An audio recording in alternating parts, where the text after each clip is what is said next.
Саламатсыздарбы? Урматтуу достор, мен Атамекен партиясынын офисиндемин.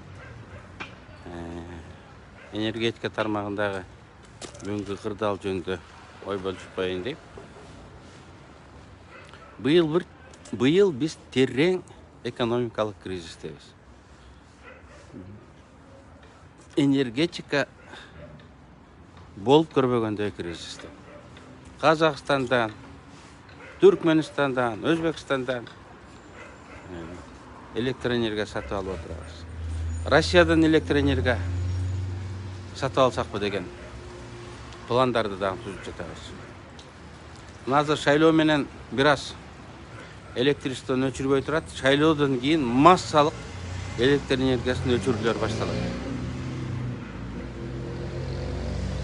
Азыр үйлөргө келип 3 фазалуу линияларды кесип отурат. Лимиттерди коюп отурушат. Шайлоодон кийин мындай массалык өчүрүүлөр болот. Алдыбызда кыш. Эмне болот? Албетте отундун баасы көтөрүлөт. Көмүрдүн баасы көтөрүлөт. Бүгүн көмүрдүн баасы Баткен областында официалдык стат билдирүүлөр боюнча 9,5 миң сомго жеткен. Баткен өзү көмүр өндүрүп, өзү көмүр экспорттоп жүргөн регион. Азыр Түркменистан, Тажикстанга чек ара жабылып, көмүрдүн баасы тескерисинче Баткенде түшүш керек эле. Электроэнергия жок болсо, элдер сөзсүз түрдө көмүргө өтүшөт. Башка региондордо дагы мынакей электроэнергияны чектелгенден кийин көмүрдү ажиотаж менен сатып алганга аракет кылышат. Ажиотаж бул рыноктун баасы бир турса дагы кызыл кулактык менен баа асмандап кетет. Аны өкмөттүн күчү менен да токтотууга мүмкүн болбой калат. Мына ошондо ажиотаж ажиотаж түзгөндүктүн өзү өкмөттүн алысты көрө билбеген шалтыруу экендигин билдирет. Көмүр жазда даярдалыш керек. А бизде тескерисинче ушул жылы кыргыз көмүрдүн жетекчилери 2 жолу алмашты. Министрлик дагы алмашып отурат. Эч ким кышка даярдык менен иш алып барган жок. Ар ким майлуу жерди, кара кече майлуу жерде эсептелинет. Жилкомсоюз майлуу жерде эсептелинет. Өзүнүн жакын адамдарын алып барганга аракет кылып, майлуу жерди көзөмөлгө алып, май кармаган бармагын жалайт деген эрежеден улам өлкө кышка даяр болбой калды. Мына бүгүн депутаттар, кече президент Жапаров өлкөдөгү энергетикалык кризис боюнча ойлорун билдиришти. Президент айтат: мен келип эле сууну ичип койгон жокмун да. Энергетикалык кризис биринчиден жаратылыштан, экинчиси ушул кезге чейинки начар иштегендин кесепетинен болду деп айтып отур. Эми албетте ал бар. Бирок биз суу аз жыл боло тургандыгын, Кыргызстанда эле эмес, Орто Азияда кургакчыл жыл боло тургандыгын билишибиз керек эле да.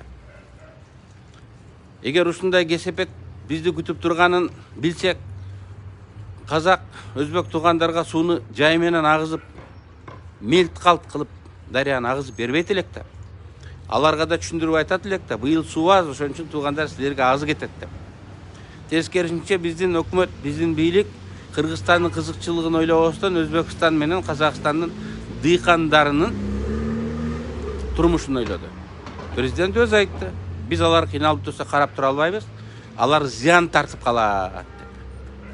А биздин эл зыян тартканын эмне үчүн ойлобойбуз? Биздин саясат, мен талыкпай айтып жүргөндөй, биринчи кезекте элдин, өзүбүздүн кызыкчылыгыбызды ойлошубуз керек. Өзүбүздө болгон табигый ресурстарды биринчи кезекте өзүбүз пайдаланышыбыз керек. Анан кийин башкаларга рынок баасында алмаштырсак, жасатсак болот. Алай Оштун жанында эң арзан көмүр ошол жерден казылып алынат. чапчып жердин бетин ачтың, ачык жол менен көмүрдү казып ала бер. Ошто көмүрдүн баасы 6.000 сомдон ашып барып кетип атат. Алай жанын деле 1,5 миң сомго жетпейт. Эмне үчүн 3-4 эсе көмүрдүн баасы көтөрүлүп кетип отурат. Өзгөндөн да көмүр чыгат. Өзгөндө да 6.000 сомдон кем эмес. 30 километрден ташып кетиш үчүн ар бир килограммга 4.000-5.000 сомдон, ар бир килограммга 4-5 сомдон кошулабы. Ар бир тоннасына 4.000-5.000 кошулабы. Урматтуу көрүүчүлөр, мына мага айтып көргүлөчү. 300% пайда кайсыл бизнес берет? 300% пайданы кайсыл өлкөдө алат? Муну сверхприбыль эмес, супер сверхприбыль деп атасак болот. Электр энергияны атайын өчүрүп, элди аргасыз абалга коюп, мына эми көмүрдү алгыла деп басын карабай койгон, бул кылмышка тете. Көмүрдүн ээлери белгилүү. Алар депутат болуп жогорку кеңеште жүрөт, же депутат болобуз деп азыркы партиялардын тизмелеринде жүрөт.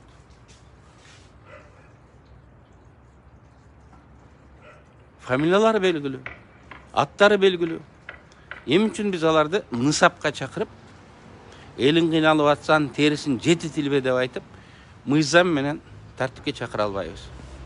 Жок, анткени алар бийлик партиясын коштоп, аларга спонсор болуп чуркап жүрүшөт. Мындай прибыльды, 300% прибыльды наркотик менен соода кылууда бербейт. Мындай прибыльды алкоголь менен дагы соода кылуу бербейт.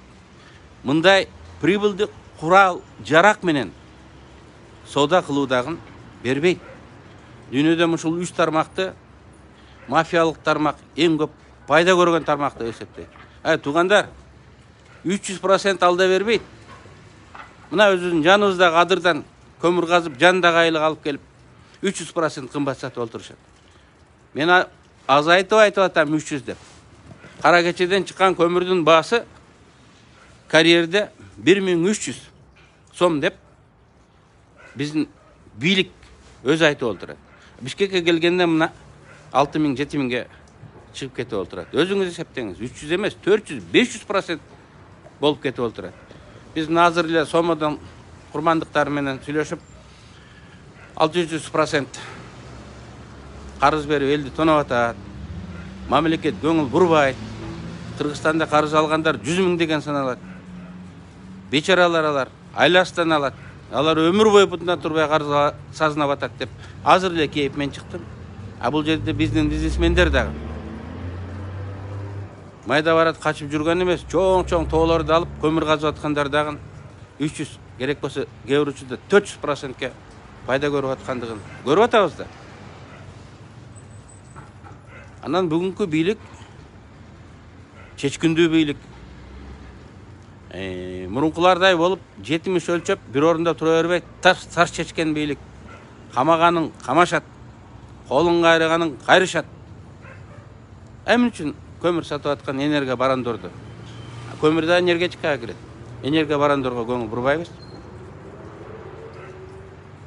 Фамилиясын билебиз.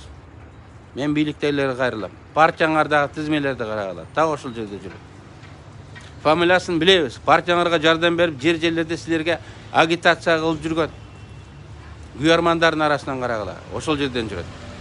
Эгерде көмүр арзандабаса, бийлик үчүн эң ичинен сүйлөшүп алган деп биз эсептейбиз. Урматтуу достор, энергетикалык тармак боюнча проблемалар абдан көп. Мен бир көрүнүшүн көмүрдүн баасы жөнүндө гана айттым. Энергетикалык тармактын кризиси боюнча эртең саат 11-де Кара Балта шаарындагы жолугушууда да кеңири токтолобуз. Саламатта болуңуздар.